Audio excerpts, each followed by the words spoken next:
가지로 좀 정해봤는데요. 제가 이제 이런 거에 관심을 가진 거는 그 무상급식 얘기가 한참 얘기되던 그 2010년도에 우연히 택시를 탔는데 택시기사의 그 기가 막힌 그 예시에 제가 깜짝 놀랐던 것부터 시작이라고 볼 수가 있을 것 같아요. 택시기사가 그런 말을 하더라고요. 이 무상급식을 전부 국민을 속이는 일이다 하면서 얘기하는데 자기가 조그만 동호회를 하는데 가서 동호회에서 오늘 기금으로 쏠게 이러면요. 그 동호회에 참석한 사람들이 무지무지 크게 먹는 데입니다.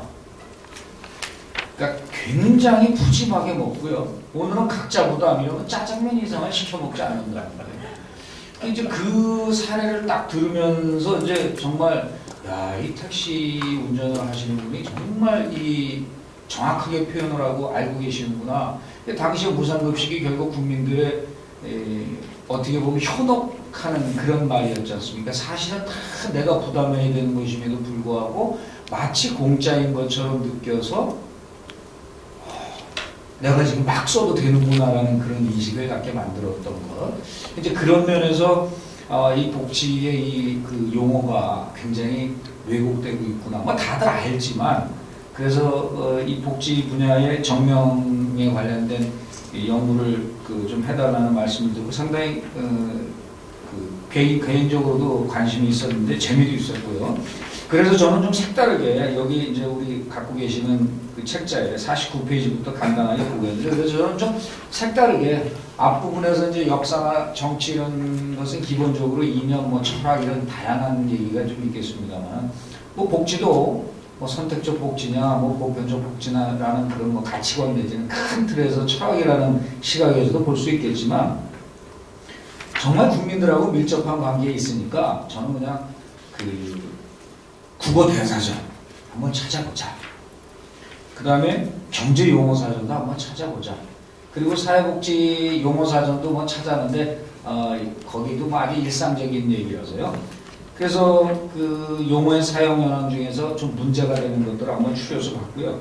그 다음에 이제 또 하나는 조금 관심 있는 게 이게 이렇게 하는 정명운동 자체가 국민들의 인식 수준을 좀 바꾸고 그를 통해서 사고 체계를 좀 바꿔서 제대로 된 나라를 끌고 간다는 차원의 얘기니까 그렇다면 검색 엔진인 구글 코리아에서는 과연 이것이 얼마나 많이 검색이 될까라는 차원으로도 한번 접근을 해봤습니다. 그래서 이제 주석에 그런 것과 관련된 거를 좀 적었고요. 그래서 먼저 이제 복지 수요를 봤더니 복지하고 수요라는 말이 이제 전혀 다른 의미인데 이게 이제 합해져서 널리 쓰이고 있다는 것을 이제 알 수가 있었는데 자그마치 구글 코리아에서는 440만 개가 조회가 될 정도로 이 복지 수요가 정말 뭐 언론뿐만 아니라 모든 이 기사에도 뭐 굉장히 많이 쓰이고 있다는 것을 볼 수가 있었고요. 그 다음에 50페이지를 보시면 이제 또 재밌는 게요. 이게 신문뿐만 아니라 거기 보면 이제 경제부총리조차도 복지 수요라는 말을 쓰고 있었습니다. 그건 이제 기사에서는 뭐 말할 것도 없고요. 그런데 이제 복지는 말 그대로 국어대사전에 그냥 인용을 한다면 행복한 삶인데 수요는 경제학적인 개념이고 그 다음에 수요는 뭐 욕구를 무엇인가로 표현을 하면 그 다음에 그걸 획득하기 위한 뭐 수단이 가격이고 뭐 등등 이런 것이 있는데 이게 어떻게 복지가 그런 식으로 연결될 수 있을까라는 그런 고민을 했습니다. 그래서 이제 그런 현황을 아주 한번 봤고요. 또 투자. 복지가 과연 투자일까? 여기도 좀 적었습니다. 제가 고민을 많이 했는데 복지가 투자일 수 있는 그런 약간의 이론적인 근거 내지는 뭐 논리적인 체계는 좀 있을 듯 합니다. 그래서 이제 그 부분을 좀 적어보긴 했는데요. 그럼에도 불구하고 이제 이 투자라는 것, 뭐 수요에 빗대서 이제 투자라는 것도 과연 복지가 투자일 수 있을까라는 그런 생각에서 이제 고민을 해봤는데 이것도 역시 신문 기사를 보면 상당히 많은 이 얘기가 나오는데요. 이게 경제부총리조차 아니면 뭐 무슨 정부의 위원장님들도 다 복지 투자를 확대하자 뭐 등등 이렇게 이제 얘기를 하고 있을 정도로 아주 널리 사용되고 있는 용어 중에 하나였습니다. 그러나 상대적으로 복지 수요보다는 덜 보편화된 그런 용어였고요. 그 다음에 이제 또 하나는 사회보험 사각지대. 이건 이제 제가 다른 곳에서 연구하면서 이 부분에 대해서 집중적으로 좀 살펴볼 기회가 있었는데요. 말 그대로 사각지대라는 건 우리 뭐 운전 다들 하고 다니시지만 사각지대를 없애기 위해서 뭐 별별 볼록 거울도 달고 뭐 별 그 기기를 다 써가지고 사각지대를 없애려고 애를 쓰지 않습니까? 심지어 뭐 운전면허 시험을 볼 때 뭐 고개를 옆으로 돌리도록 할 정도까지 사각지대를 줄이려고 하는데 이 사각지대라는 용어도 굉장히 널리 쓰이고 있습니다. 실제로 보니까 복지사각지대라는 용어가 구글에서 183만 개가 0.36초 만에 탁 등장할 정도로 굉장히 많이 쓰이고 있어요. 그런데 이 사각지대라는 거는 이제 뒷부분에 가서도 조금 언급을 하겠습니다만은 사각지대라는 거는 이 정책의 주체인 정부가 약간의 의도적으로 아니면 뭐 의도는 안 했지만 정부가 정책의 수혜 대상으로 놓치고 있는 것을 강조하는 표현일 거라는 생각을 저는 했습니다. 그래서 이 사각지대라는 용어는 제대로 된 게 아니다라고 해서 이제 뒷부분에라도 좀 언급은 하겠습니다만 특히 이제 영어로도 뭐 블라인드 스팟 이래가지고 이제 뭐 다 나름대로 설명하는데 다 그런 범주고요. 그 다음에 이제 52페이지에 이제 무상 시리즈죠. 이게 이제 복지, 큰 틀에서 복지 논쟁이라는 것이 벌어지면서 무상급식서부터 시작해서 이제 의료, 보육, 교육까지 이제 계속 이어졌지 않습니까? 물론 이제 여기에는 사람들도 암묵적으로 알죠. 대부분의 국민들도 내가 내는 세금으로 하는 거니까 무상급식은 무상은 아닐 것이다 라는 정도는 막연은 하게는 알지만 그럼에도 불구하고 세금을 내는 것에 대한 별 관심이 없는 분들은 이 무상이라는 거에 의해서 이제 정부의 복지 정책이 상당히 왜곡될 가능성이 있다는 것을 아마 암시하고 있는데 그런 부분에서도 이제 바꿔야 될 거 아닌가 이런 생각을 했고요. 또 하나 이제 마지막으로요. 어느 용어 사전을 뒤져봐도 나오지 않은 재미난 거를 제가 이제 연구하면서 찾았는데 그게 사회적 이권입니다.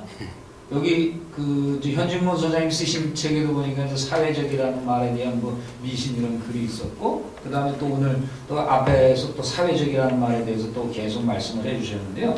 그런 차원의 이 사회적인 이거는 참으로 정말 문제 있는 그런 용어였는데요. 이제 그런 부분을 좀 한번 같이 얘기해 보겠습니다. 그래서 저는 이제 큰 틀에서 복지 쪽에서 한 5가지 정도의 범주에서 한번 찾아봤습니다. 그리고 이제 그거를 어떤 식으로 바꾸는 것이 좋을 것인가라고 이제 제안을 했는데 그게 53페이지에 이제 쭉 연결이 되어 있습니다. 복지 수요. 복지 수요는 이제 국어 대사전에 나오는 복지는 행복한 삶인데 수요라는 말은 가격이라는 게 매개되어 있을 텐데 그러면 행복한 삶을 가격으로 사야 되는 거냐? 살 수 있겠다. 왜냐하면 또 재정학 중에서 텍스 프라이스라고 하는 뭐 조세 가격이라는 말도 있으니까 그런 논리로 가면 그럴듯하다라고 얘기를 할 수도 있겠지만 이거는 뭐 말 그대로 추상적이고 손에 잡히지 않는 그런 정성적인 것을 가치라는 그런 가격이라는 걸로 산다는 개념이기 때문에 좀 너무나 안 어울리는 진짜 일관된 그런 용어로 사용될 수 없는 것이기 때문에 제가 보기에는 이게 수요가 아니라 사람들이 복지, 행복한 삶을 추구하고자 하는 데 대한 욕구 표출을 하는 거라고 해석해야 될 거 아니냐. 그러면 복지 수요가 아니라 복지 욕구로 바꾸는 것이 이게 우리 국민들의 이 복지에 대한 요구사항에 대한 정확한 인식을 규정을 짓는 데 도움이 되지 않겠냐 그랬는데 아주 재미있는 거는요. 복지 욕구라는 단어로 언론 기사를 검색하면 단 한 건도 안 나옵니다. 구글에서. 그게 정말 복지 수요라는 말이 얼마만큼 폭넓게 사용되고 있고 잘못된 용어임에도 불구하고 누군가가 써서 그렇게 이제 퍼져 있는 겁니다. 그런데 복지 욕구라는 말은 단 한 건도 나오질 않습니다. 그래서 이게 정말 이 복지 욕구라는 걸로 만약에 용어를 바꾸는 정명을 했다 하더라도 이거를 보편적으로 만들기는 정말 어렵겠구나라는 생각이 들 정도로 이게 쉽지 않았습니다. 그래서 그러나 이제 그 관련 검색을 보면은 이제 그 법에도 좀 있고요. 복지 욕구, 복지 욕구 조사 이런 게 또 쓰이고 있습니다. 실제로 그 법령에도 있고요. 그런데 그런 부분을 여기에서 이 복지 수요라는 말 때문에 의뢰 사람들의 인식이 복지 수요니까 복지는 뭐 내가 살 수도 있는 거고 뭐 등등 이런 잘못된 사고방식에 빠지게 만드는 거 아닌가 이렇게 이제 생각을 했고요. 두 번째는 이제 복지 투자에서 복지 지출. 그러니까 복지 투자라는 말이 이제 아까 말씀드렸지만 추상적인 거를 가격이라는 것으로 요구한다는 차원의 복지 수요가 아니라 복지 투자는 말 그대로 복지 재원을 우리가 공장을 신설하고 아니면 무슨 장비를 더 구입하고 하는 그런 큰 틀에서의 경제학적인 용어에서의 투자라는 것과는 전혀 관계가 없는 그런 복지 재원을 투자라는 용어로서 왜곡되게 사용하고 있는 것이 이제 그대로 드러나고 있는데 물론 이제 이런 부분이 있습니다. 제가 좀 써놓긴 했는데 복지를 세금이라는 것을 재원으로 해서 국민들에게 복지 재원을 이전 지출의 형태로 줬을 경우에 그러면 국민들은 이제 그 돈을 받아서 예를 들면 저소득층의 경우에 그 돈을 받아서 소비에 충당하면 뭐 국가 경제에서 소비가 갑자기 줄어드는 부분을 좀 정부의 역할로서 정부의 이전 지출로서 좀 덜 떨어지게 만드는 그런 효과는 있겠죠. 그런 차원에서 큰 틀에서 보면은 뭐 어떤 그 혹자들은 그게 투자 아니냐 이렇게 주장할 수도 있을 겁니다. 근데 그런 것은 말 그대로 논리에 지나친 그 비약이라고 볼 수가 있기 때문에 이 복지도 역시 투자인 것처럼 간주해서는 안 된다. 정부가 세금을 가지고 재원을 마련해서 복지 사업에다가 재원을 투입하는 것이지 그거를 어떻게 투자라는 그런 경제학적인 용어를 써서 복지가 마치 투자기 때문에 국민들은 무슨 생각을 할까요? 투자가 많으면 좋다 그러니까 투자를 많이 하면 좋으니까 복지 투자는 많을수록 좋다라는 그릇된 관념에 빠지게 될 것이라는 거죠.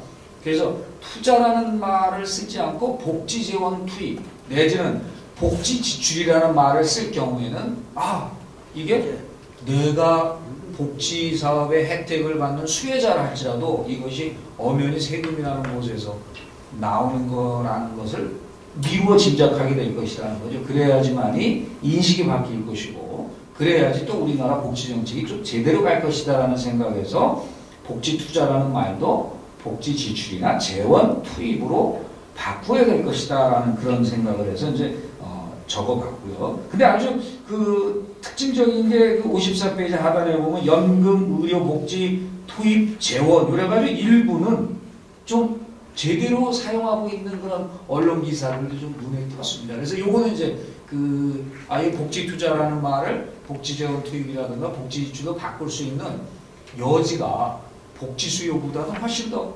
가능성이 높다는 걸 좀 보여줄 수 있는 기획이고요. 그 다음에 이제 사회보험의 사각지대라는 부분으로 넘어가겠습니다. 이게 55페이지에 있는데요. 이게 이제 사회보험은 지금 노동연구원에 계신 이제 이병희 박사께서 가장 잘 정리를 해 놓으셨어요. 그래서 이제 제가 그걸 인용을 했는데 이분은 이제 법적으로 아예 적용 대상이 아닌 것을 제도적 사각지대라고 얘기를 했고요. 그 다음에 법적으로 적용 대상인데 보험료를 내지 않은 것을 실질적인 사각지대라고 표현을 했고요. 그 다음에 수급 요건이 엄격해가지고 사실은 사회보험료를 내고 있는데도 적용 대상이 아니다라고 해서 그것도 수혜의 사각지대라고 이제 명명을 하시고요. 그 다음에 수급은 하는데 급여 수준이 너무 낮아서 아니면 수급 기간이 짧아서 그게 뭐 제대로 된 사회보험 혜택이냐? 이런 차원의 보장의 사각지대라고 이렇게 해서 이제 네 개의 유형으로 사각지대를 굉장히 잘 정리를 해 놓으셨습니다. 저는 이제 이거를 제 다른 연구에서 상당히 이제 비판적으로 좀 고찰을 했는데요. 우선 사회보험의 사각지대라는 말은 뭐가 전제가 되어야 되느냐? 보험료를 내지 않으면 사각지대라는 거를 적용해서는 안 된다는 겁니다.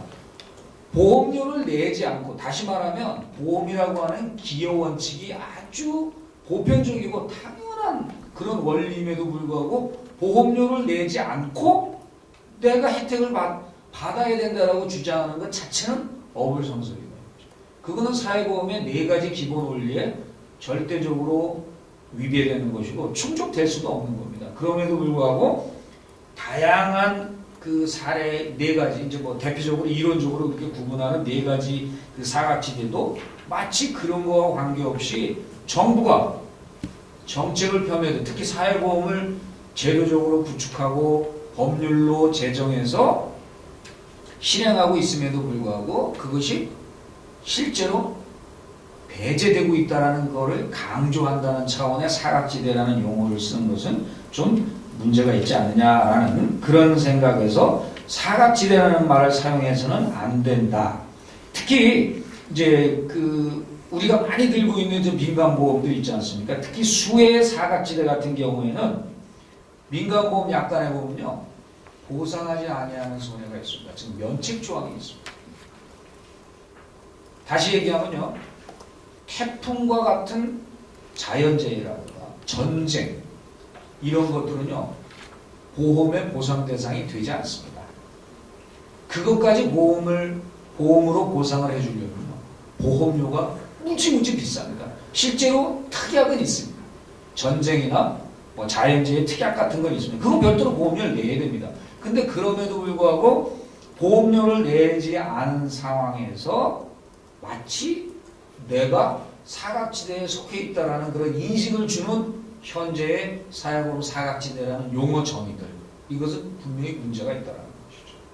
그러니까 내가 보험료를 내고 거기에 해당되는 수혜 내지는 혜택을 받는 그런 것이어야만 하는데도 불구하고 내지도 않고 그리고 보상하지 아니하는 손해에 들어가는 것임에도 불구하고 그것을 내가 또 마치 받아야 되는 것처럼 이런 생각을 하면 이게 바로 이제 사회보험 사각지대, 즉 사회보험을 가입했거나 안 했거나 특히 안 한 경우에 내가 왜 배제되어야 되느냐, 내가 왜 사각지대에 들어가느냐 이러다 보면 이제 점점 뭐 정부 정책뿐만 아니라 사회에 불만이 생길 수밖에 없다는 거죠. 이제 그런 부분은 사회보험 사각지대라는 것을 좀 더 명확하게 표현함으로써 내가 이 사회보험은 이게 아니구나.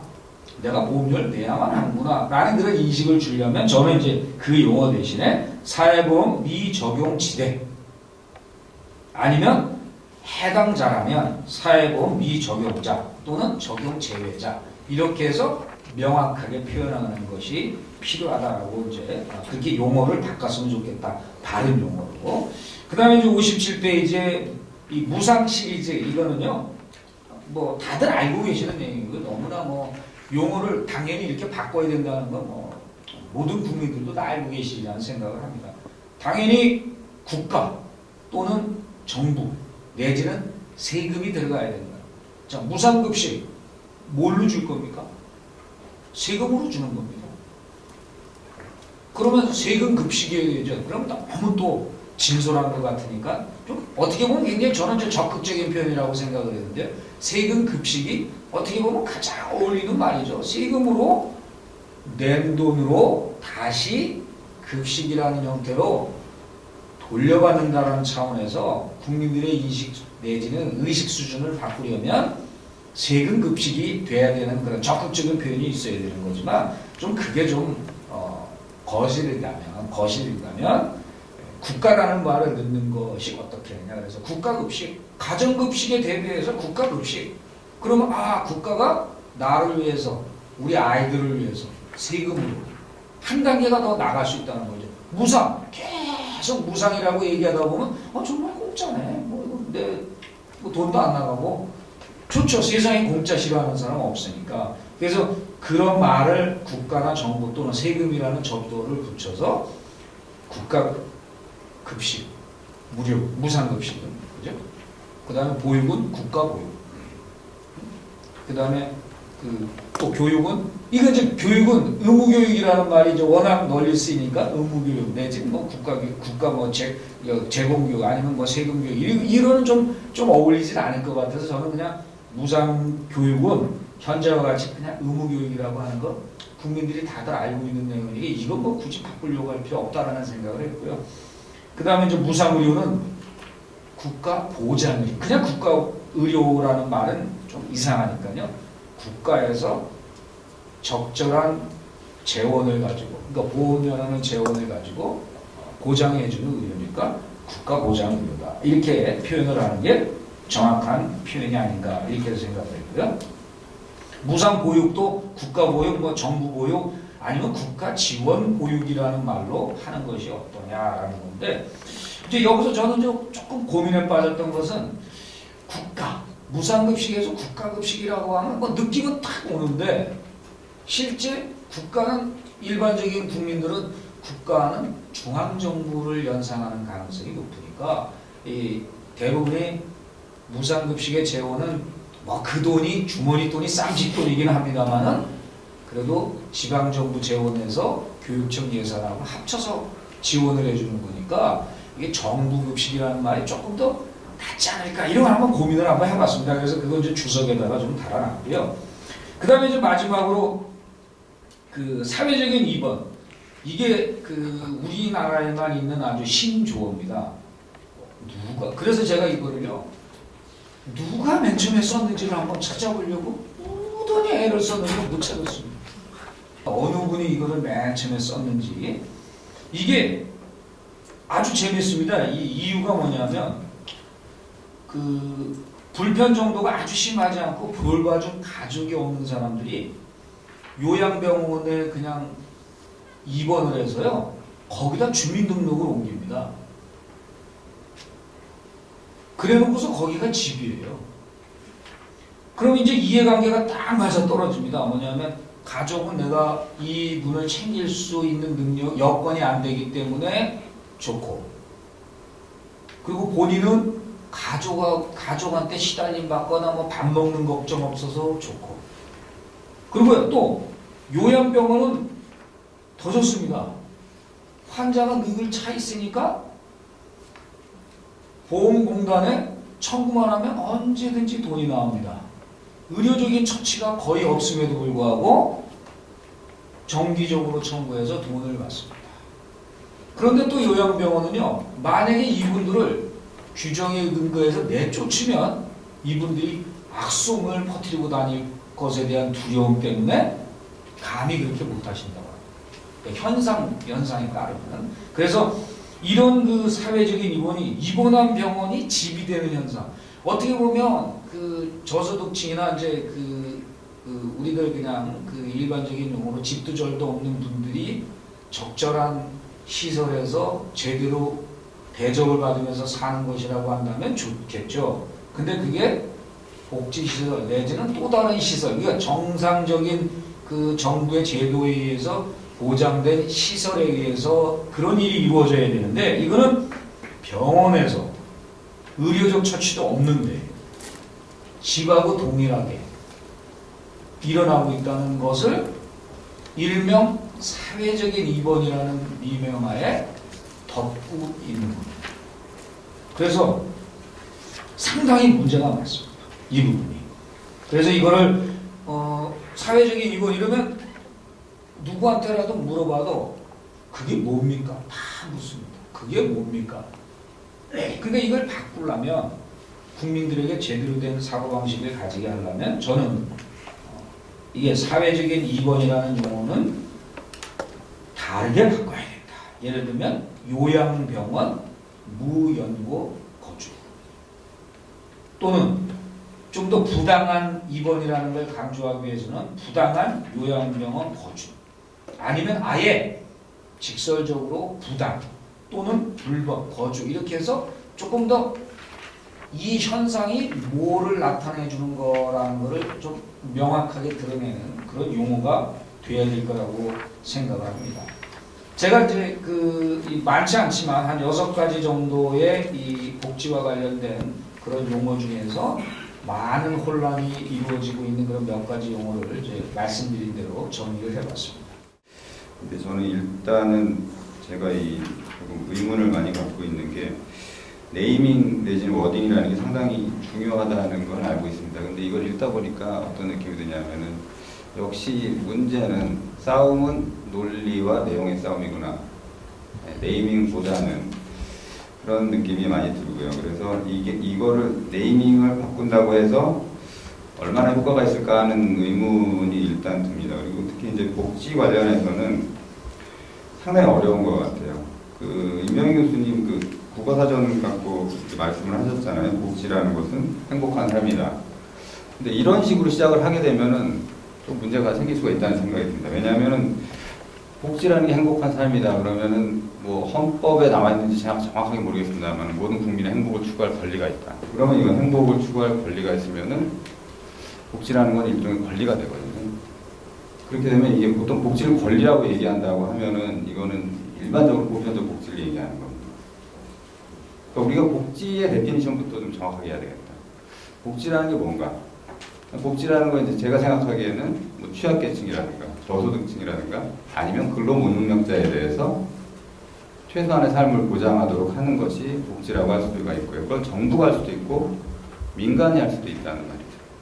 그런 식으로 복지를 디파인을 해야지 복지가 이제 권리라는 느낌을 받게 되면 이게 보편적 복지로 가게 되고 거기서부터 복지 수요, 복지 욕구라는 것이 나오게 되지 않겠느냐 하는 부분에서 복지의 디파인부터 우리가 명확하게 하는 것이 좋겠다. 예를 들면 이제 미국에서 이제 웰페어다 그러면 상당히 이렇게 좋은 느낌은 아닙니다. 웰페어 받는다 그러면은 조금 이 소득 수준이 떨어지거나 능력이 안 되거나 그렇기 때문에 웰페어를 받는 거고 뭐 그다음에 이제 뭐 외국 같은 경우는 기부 문화가 많기 때문에 민간에서도 그런 것이 많이 행해집니다. 그래서 참고로 말씀드리면 미국하고 스웨덴하고 뭐 복지 수준이 굉장히 차이가 날 것 같지만은 일반적으로 스웨덴 같은 경우는 세금 내고 받고 미국 같은 경우 세금 안 내고 안 받으면서 민간에서 받고 하는 걸 합치면은 복지 수준은 그렇게 큰 차이가 나지 않습니다. 그러니까 우리가 복지라는 것에 대한 명확한 데피니션이 필요하지 않겠느냐 하는 생각이 들고요. 그래서 복지 수요, 복지 욕구로 바꾼다고 했을 때도 전 역시 복지 욕구라는 말도 그때 얘기하는 복지라는 게 조금 보편적 복지의 의미가 강하지 않느냐 하는 생각이 들고요. 그 다음에 이제 복지 투자는 우리 임영희 교수님이 경제학자이시니까 이제 투자라는 부분에 대해서 경제학적으로 해석을 하시고 거기에 대해서 이제 복지 투자가 아니라 복지 지출이다 이런 식으로 말씀하셨는데 정확하게 말씀하셨습니다. 복지 투자라는 거는 뭐 개념이 성립이 안 되는데 근데 복지 투자를 얘기하는 사람, 복지가 투자다 이렇게 얘기하는 사람들은 좀 뭐 진보나 좌파에서 얘기를 그렇게 하는 게 뭐 양극화 얘기하죠. 소득 분배가 불균등하고 양극화 때문에 이런 거를 해소하기 위해서 복지에 대해서 돈을 많이 쓰게 되면은 사회 갈등 비용이 줄어들어서 이것이 이제 결과적으로는 투자다. 뭐 이렇게 얘기하는 건데 거기에 대해서는 저희가 용어 문제가 아니라 논리적으로 반박을 하는 것이 필요하다 하는 생각이 듭니다. 그 다음에 이제 사회보험 사각지대라는 게 일단은 사회보험이라는 것 자체가 물론 보험이라는 게 자기가 기여를 하고 거기에 그만큼 받고 이러는 게 보험인데 사회보험이라고 그러면은 모든 사람들이 받게 되는 게 이제 사회보험이거든요. 예를 들면 이제 우리 국민연금을 생각한다든가 아니면 건강보험도 그렇고 고용보험도 그렇고 고용보험 사각지대라고 얘기하는 거 보면은 우리나라 같이 사각지대 없는 나라도 없죠. 고용보험 같은 경우는 1인 이상 사업자까지 다 되니까. 근데 이제 그게 기본적으로 사회보험이라는 거는 모든 사람이 받아야 된다 하는 전제가 깔려있기 때문에 거기서 사각지대라는 말이 나오지 않느냐. 그랬을 때 사회보험이란 말 자체가 그런데 사각지대란 말을 교수님 말씀하신 대로 죄송합니다. 사회보험 미적용자 또는 사회보험 적용 제외자 이렇게 바꾸는 것이 정확한 표현이긴 합니다만 역시 어떤 효과가 있을까 하는 게 조금 제가 일단은 사회보험에 대한 문제제기가 더 중요하지 않을까 생각을 하게 되고요. 그 다음에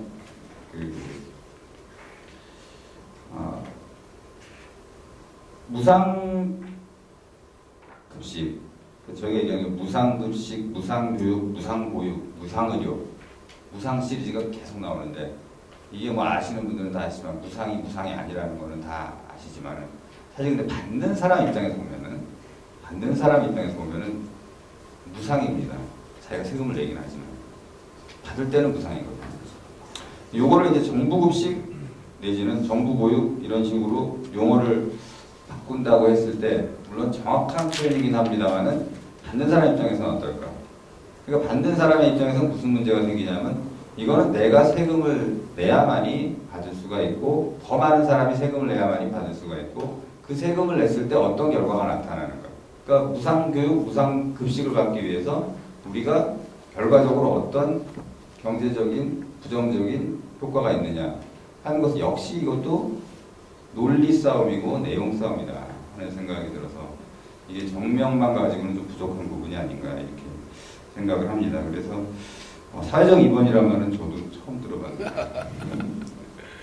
처음 들어봤는데 이건 뭐 전적으로 공감을 하는 바입니다. 그래서 전반적으로 그 용어 자체를 바꾸는 거는 바람직하다고 보여지고 정확한 표현을 쓰신 거는 맞다고 생각을 하는데 이거 갖고는 조금 부족하지 않나. 그래서 이 정명도 정명이지만은 각각의 분야에서 특히 복지 관련해서 우리가 복지라고 하면 뭘 얘기를 할 건가.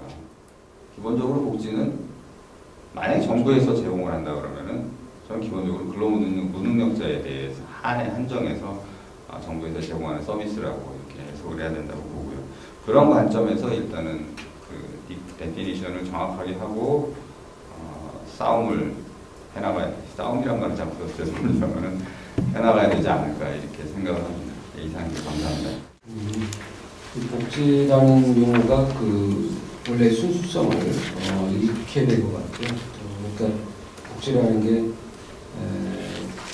십시일반 어려운 사람들한테 도와주려고 많은 사람들이 좀 모아서 주는 방식이죠. 그래서 줄 수 있으려면 하여튼 돈 내는 사람들이 대부분 동의할 수 있는 범위 내에서 도와줘야 되는데 그러한 복지가 웬만한 사람들이 동의하기 어려운 사람을 포함하는 걸로 왜곡이 되다 보니까 복지가 용어가 상당히 애매해졌습니다. 그 과정에서 나온 용어가 이제 보편적 복지와 선별적 복지라는 개념인데 요 설정 자체가 잘못된 설정인 것 같아요. 그러니까 보편적 복지는 너무나 당연하죠. 전 국민과 그 시스템 내에 있는 모든 사람한테 복지를 제공하는 거니까 복지가 필요한 사람한테 주고 필요 없는 사람한테는 안 주면 되니까 그게 보편적 복지입니다. 그리고 선별적 복지는 임의로 누군가를 선정해서 그 사람한테 몰아주게 하는 거의 개념이기 때문에 잘못된 거죠. 그런데 우리 사회에서는 그걸 마치 선별적 복지와 분수적 복지가 싸우고 있다는 듯이 보고 있는데 사실 용어 자체가 잘못된 설정입니다. 그래서 복지의 용어의 프레임이 상당히 왜곡되어 있다는 말씀을 드리고요. 그 다음에 이 두 번째 용어로서 이 보편적 복지라고 부르는 것이 본질적으로 배급이나 이게 이제 강제적인 어떻게 보면 보급 뭐 이런 거죠. 그래서 획일적으로 나눠주는 시스템이기 때문에 복지하고는 잘 맞지 않는 그런 현상인데 그것을 포괄적으로 설명한다면 경제 사회화가 됩니다. 그래서 이 복지의 순수성이 훼손이 되면서 경제 사회화가 진행이 되는 내용을 우리는 복지라는 용어로 설명하고 있기 때문에 그것이 현상을 왜곡하고 있다라는 생각이 듭니다. 그리고 이제 세 번째 관점에서 보면 보험이라는 용어를에다가 복지라는 등과 사회라는 개념을 붙이게 되는데 이 보험이라는 것이 지급기금과 무관했는데 그걸 붙이다 보니까 이 뜻 자체가 아주 이상해졌는데 어쨌든 이거는 이제 보험을 정부가 어쨌든 강제하는 겁니다. 돈을 얼마를 내는 관계없이. 그래서 강제하는 거고 강제보험입니다. 그래서 우리가 강제보험은 뭐 자동차 보험이라든가 뭐 이런 것들이 있죠. 강제보험이. 그래서 누구나 들어야 되는 책임보험이라는 게 있게 되는데 그런 것처럼 보험 중에 모두가 들어야 되는 법으로 강제하는 보험이 있고 그렇지 않은 자발적으로 선택하는 보험이 있는데 거기에 대해서 비용을 누가 얼마큼 부담하느냐라는 내용이 거기에 포함이 되어 있다는 생각이 듭니다. 그래서 이 보험도 이거 어떻게 보면 보험 사회주의, 보험 연금 사회주의 이런 결국 사회주의화의 하나의 내용이다라는 생각이 듭니다. 그리고 그 교육도 아까 용어가 나왔길래 생각이 들어서 말씀드렸는데 이것도 사실 의무교육이라는 용어가 적합하지가 않아요. 왜냐하면 이게 강제교육이죠. 무슨 뭐 이게 의무교육이겠습니까? 그게 교육이라는 게 어떻게 보면 교육받을 권리다 뭐 이런 식으로 우리가 생각하지 국민이니까 의무적으로 교육받아야 된다 이런 건 아니잖아요. 그래서 이것도 어떻게 보면 획일적 교육이나 강제 교육이라는 개념이 오히려 더 맞는다는 생각이 들고요. 그런데 이제 이 복지라는 게 우리의 경제적인 여건을 고려해서 복지를 지출을 해야 되지 않습니까? 북한이 할 수 있는, 아프리카 국가가 할 수 있는 복지 수준이 있고 잘 사는 나라가 할 수 있는 복지 수준이 있는데 그런 제약하에서 하다 보니까 이거는 선한 건데 좋은 건데 왜 안 하냐의 논쟁과 경제적으로 어려운데 이걸 하긴 어렵다라는 논쟁으로 빠지게 됩니다.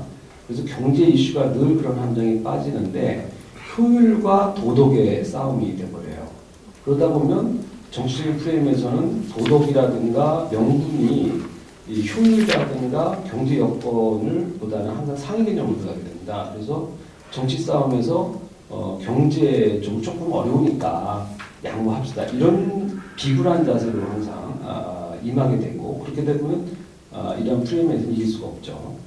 그래서 이 경제 문제를 접하는 데 있어서 항상 정치인들은 경제가 이 상태는 좀 비효율적입니다. 아니면 뭐 조금 이 문제는 경제가 나아지면 해소할 수 있습니다라는 식으로 문제를 접하기 때문에 항상 어떻게 보면 명분 싸움에서 밀리게 되는 그런 이슈 중에 하나가 되고요.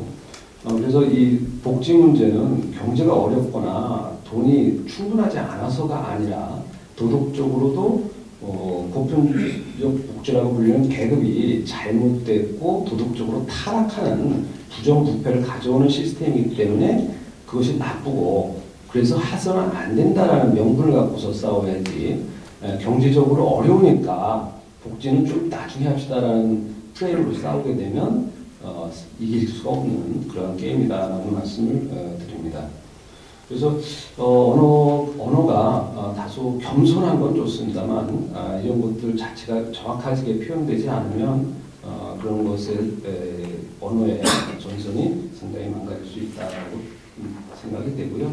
그래서 좀 더 그런 분명한 언어 사용이 필요하다는 차원에서 말씀드렸습니다. 고맙습니다.